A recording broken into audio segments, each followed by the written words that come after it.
Hey, my name's David Lyons. I'm playing Sebastian Monroe, the evil general.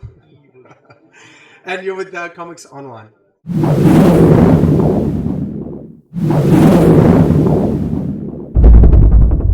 An evil character, Sebastian. Yeah, I'm not sure. I got to say, he might be evil, but he's not a genius. But and that's the unfortunate aspect. Yeah. But yeah, no, it's a pleasure to be here. But thank you. Now, it seems like, Sebastian keeps having all of his pretty toys taken away from him one by one. First, he has Rachel taken away, he has the power bracelet taken away, and now he has copters taken away. And now he's kind of resorting to some desperate measures to get that power back. How's that going to affect him going into the second half of the season? Well, I think that it all stems from the first thing that was taken away from him, and that's family. Mm-hmm. Now, and the stopgap for that was Miles as the brother, as his only sort of tethering to family. And now he feels Miles has betrayed him, and that's gone as well. So there's a void in him that is very difficult to fill. And yes, he does lose a lot of his toys, but I can tell you he gains a couple as well.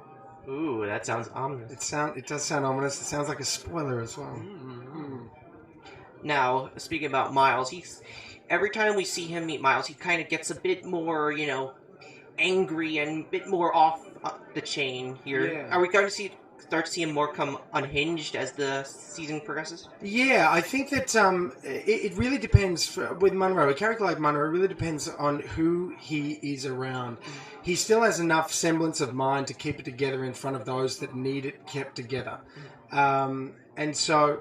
But when he does get around certain individuals, and Miles is the massive trigger, that's when you start to see the synapse start to snap in him.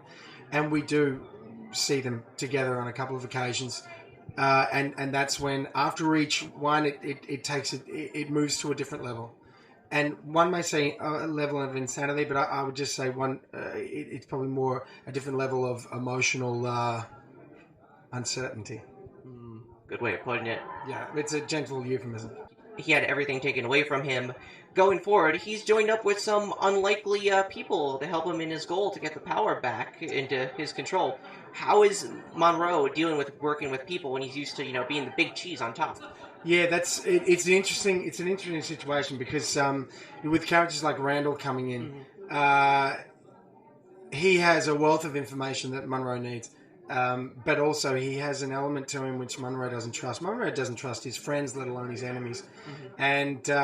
And so it's going to be interesting to see how the dynamic plays out with those guys on a lot of levels.